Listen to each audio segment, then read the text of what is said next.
What up? Seth Miranda here. This is Adorama Rewind, and it's going to be a pretty quick one because it's still a holiday season. Not a lot of stuff is happening. I apologize for my voice. I've been going live nonstop all week on multiple platforms, both Adorama and my own, so I apologize if my voice just destroys and collapses on itself during this. All right, let's just go straight for it.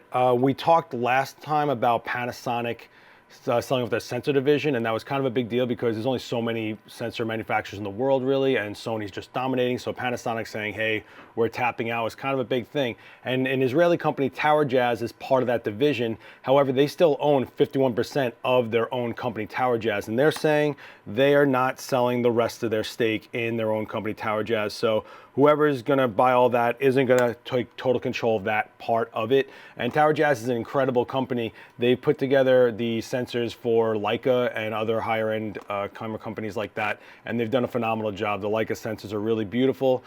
So I'm curious to see where things get divided, where the chips fall, where the chips fall in this whole debacle. And also curious if Sony's just gonna like bulldoze through, or is the Taiwanese company that bought the Panasonic sensors that powerful and can hold their own and grow this part of the industry in a different direction? There's so many things that could happen here, and the fact that Panasonic felt that it was time to just let it go says a lot. Some people think it's not a big deal, like companies sell off their divisions all the time, or they have third parties handling things that are going to the main parts of their products all the time, and that's true. But for a company the size of Panasonic to say that sensors, which seem to be in every product ever right now, isn't worth going forward with, that says a lot. Let's talk about something I found that was pretty cool. Mitakon has put out an 85mm f2.8 1:5 times super macro lens at a pretty affordable price of $500. So this is pretty interesting when you look at the quality of what they're putting out here. So this is 5 times magnification with this lens for $500. I think it's, look at this, you can see the water droplets on, I guess it's a dragonfly. I don't know what this is, but it's pretty beautiful. And I know Robbie Keane, who watches Adorama TV, definitely would be interested in this because they're trying to solve the issue of needing extension tubes for macro, meaning it has under 4 inches of minimum focusing distance. You can get under 4 inches close to something before it can't focus anymore, which is phenomenal and absolutely mind-blowing, especially for that low of a price. What's really cool is not needing the extension tubes, meaning that you don't have to like overshadow your subject and probably scare off these insects. So if you're someone that's into shooting macro of things that are moving or fidgety or might not be there for too long, you don't need to like creep up and probably scare the thing to death. Check that out. I'm really anxious to get my hands on one of these. I think the image quality that I've seen so far looks phenomenal. I would like to try it out for myself though and actually see what happens with it. But it's available. Let me show you guys really quick. It's available for like everybody. Nikon, Fujifilm, Canon.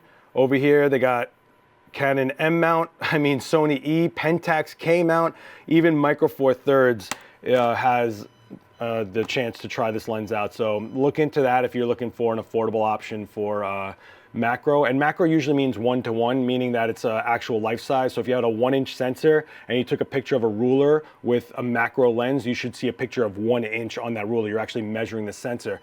5 times magnification means it's beyond that. So that's kind of crazy. I love macro, I really do, I absolutely do. Speaking of Micro Four Thirds, because we just talked about this lens being available for it, Olympus is saying, hey, not everybody wants full frame, and the real advantage of Micro Four Thirds, they're saying, is the size of the lens, and some people just like that.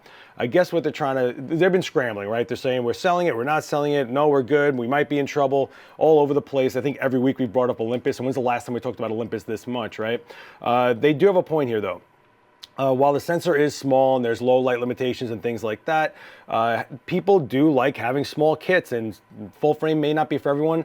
Whether the majority of people really believe that they want a smaller lens with their camera, like some people don't, I don't care about that too much, but some people really might want to just have a small kit. They don't have to worry about space in their bag, the weight of it. They just want to go take pictures and have fun and have great features in it. And Olympus definitely has some amazing technology, like their stabilization, their live comp that I've talked about multiple times. But yeah, the size of the lens does matter to some people, that it doesn't have to be cumbersome. Because a lot of people, when they went to mirrorless full frame, still had to use full frame lenses, and it was like a tiny little camera and a gigantic piece of glass. I hear you. When I started using the GFX system, I was like, this is great. Then I realized a 110 lens was like out to here, and I was like, all right, they're huge and heavy, and what am I doing with this? But I really enjoy the camera, so let me know if you agree with this. If you're an Olympus user, or if you're somebody that uses Micro Four Thirds systems, do you care about the size lens? That's part of the aspect of Micro Four Thirds that you're connected to. Micro Four Thirds isn't only an Olympus game. Panasonic, Lumix has had Micro Four Thirds for a long time as well. They have a very healthy, fleshed out system. So I don't know if this is gonna hold weight water. I don't know, man. Olympus has been back and forth, left and right, but they've been around for 100 years, and I hope they come through with it. All right, speaking of small sensors, Apple has named Spectra Camera Best iPhone App of 2019. So Spectra Camera app is a pretty interesting one. I actually downloaded it. It's about $3. It's based on long exposures. So if you're shooting a city scene and you keep the shutter open on your phone, it basically sees what's moving and then gets rid of that and only records what's been staying stagnant, or fills in the gaps of where things should be stagnant according to what it thinks it's there. So you might see a little bit of blurry action where people have stood there longer than others and stuff like that. But pretty much if you took a picture of the Eiffel Tower and all these people are there, if you had the shutter open long enough for the correct exposure, it would know what are people to get rid of them, and you look like you have a desolate area. A lot of people use it for landscapes. A lot of people use it for this, getting the rushing water, glassy looking water and stuff like that. Again, only $3, and it's app of the year. If you got an extra $3 laying around, I say give it a shot. Why not? But this is just going to show you that cameras and phones are really a thing. And to prove that, Qualcom has put out the new 865 chipset that supports 8K video, 4K HDR, no limit, 960 frames per second captured. So what does this really entail? Well, it means a lot, actually. So if you go to this, it's basically saying to capture 4K HDR with over 1 billion shades of color, capture 8K video, snap massive 200 megapixel photos, and you can take advantage of the gigapixel speeds to slow down and capture every millisecond of detail with unlimited high definition slow motion video capture at 960 frames per second. Well, what does this mean? It's a processor. It can actually take information that's a lot and put it out there efficiently, meaning it doesn't have to drain power. Like if we just force fed it more power in the chip, it won't drain your battery as hard. It can handle heat better. It's more efficient and can handle more information, right? So now we're looking at the sensors. We saw 64 megapixel sensors being crammed into cameras. They're saying that companies like Motorola and Oppo, and other Chinese companies are really looking at putting these high-powered chips and sensors into their phones to make them more of a force to be reckoned with as far as a camera goes. Definitely Samsung, the S11 was rumored to have 8K video, so who knows what's going on with this, but you need the processor to handle that. And this just shows that now the limitation won't be on the processor, but pretty much on the storage space of the camera, of the phone. Whoa, you see what I did there? Whoa. The storage space of the phone, how much battery life you get out of it, and if people even care about having this much power in their hands, because most of us just need a phone to work as a phone, to be able to text, and the last thing I need is a phone that's full of photos that are super high res that I'm just trying to text to somebody that are too big to even send over to them. But this is actually getting ready for the 5G LTE switchover, I guess. I don't know. Speaking of image processing, Capture 120 has been released. I got my hands on it. It's pretty awesome. This is the update to Capture 112. So basically it's saying better noise reduction, better basic color editor. They made it more user-friendly. They're saying the high dynamic range tool is more like what you would see in Lightroom, that it's got a middle slider that you can actually recover and push shadow and highlight detail. You have whites and blacks instead of just worrying about exposure values. You have a crop tool that's easier to use, and image culling that's been optimized, scrolling tools on the side. They took user feedback, and a lot of the user feedback was people coming from Lightroom going, I don't understand how this works. And they said, all right, chill. We'll make it work a little closer to the way Lightroom works, and we'll optimize a few things. The image culling is pretty interesting because in the past you would just hit like 5 to give it 5 stars if you wanted to keep it, and it would just linger on that image. Well, now instead of having to hit 5 and then go to the next image, in one shot and can give you a rating and then move to the next image. It sounds like something dumb, but when you're trying to move fast and you don't want to get tripped up on stupid things like hitting another button, it's kind of good to have that. The scrolling tools is really interesting because in the past, when you open up one tool, everything else would close and you couldn't actually look at everything you were doing at once. Now you can have whatever open that you want. Capture One really enables you to make the desktop, I should say the workspace, your workspace. It really lets you take out the tools you're never going to use, the tools that you really lean on, the stuff that you really grab fast. You can just put it in to be your Capture One, and that's what's really interesting about it.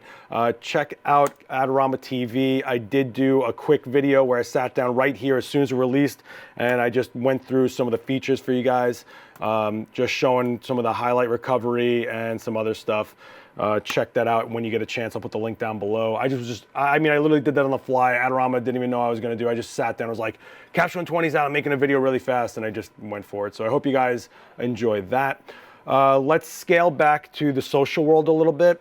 So remember when we talked about Instagram hiding likes? Well, the likes are still there. I said that, right? It's just the number on the interface that changes, but there's an extension for browsers that will actually show what your likes and comments are, so they're not absolutely hidden. Civilians can just go ahead and look at the analytics if they want to using this extension. Not available for mobile, but it is available on desktop for browsers.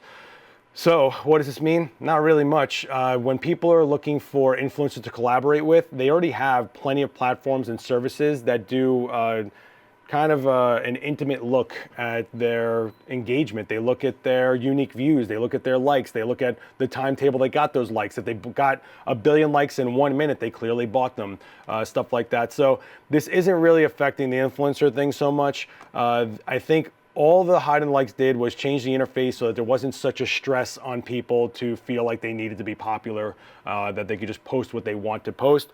Also, the other side of that is a lot of people, like myself, feel that maybe Instagram wants to take the power of numbers away from people, and that way they spend money on ads with Instagram instead of spending money on collaborations with people in the feed. But I just said it kind of isn't affecting influencers too much when people that are seriously looking to sponsor influencers have means to see the real analytics. So I don't know, a lot of blah blah blah, right? All right. Let's talk about Sigma for a quick second. They just unveiled the 40mm 1.4 and the 105 1.4 for the L mount. So this is pretty cool for anyone that's in the Lumix system, the S1. Leica people, the L mount is basically the SL mount. And of course, the new Sigma FP. All you FP people, you have more lenses to play with. The 105 art lens has been super popular. When that thing came out, everybody was grabbing it. I tried it out. It's a phenomenal lens. I really like it. Sigma has a very high contrast edge line, so it has this sharpness to it that's kind of crazy. And Sigma keeps the price pretty reasonable. And lately, in the last few years, Sigmas have been built like a tank. They are some seriously well-built lenses, so check that out.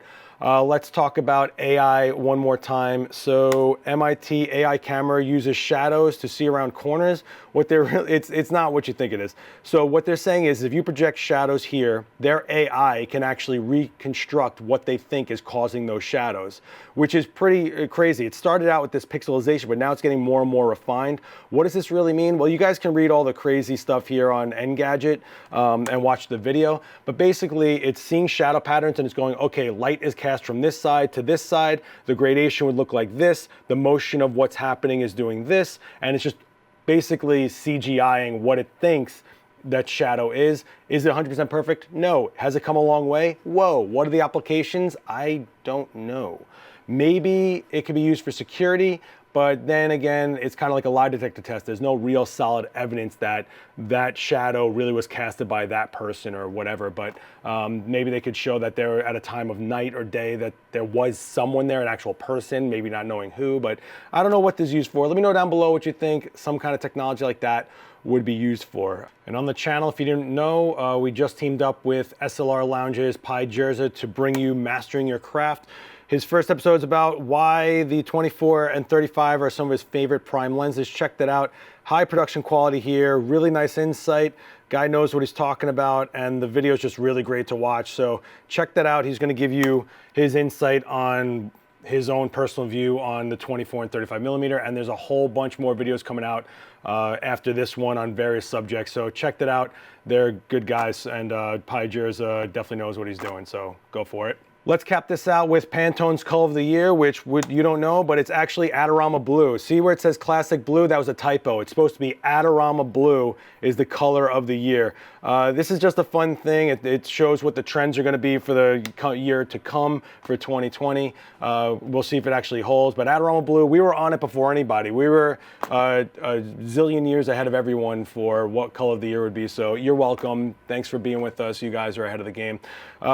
Question of the week has to do with this though. I want to know, do trends matter to you in your work? If you're a commercial photographer, a lot of times it does, right? Because art directors will come in and just lean on your shoulder and go, we're going to shoot this with classic blue Pantone because that's what's trending right now. Do you shoot yourself though to hopefully gain traction in the social world to get on those trends?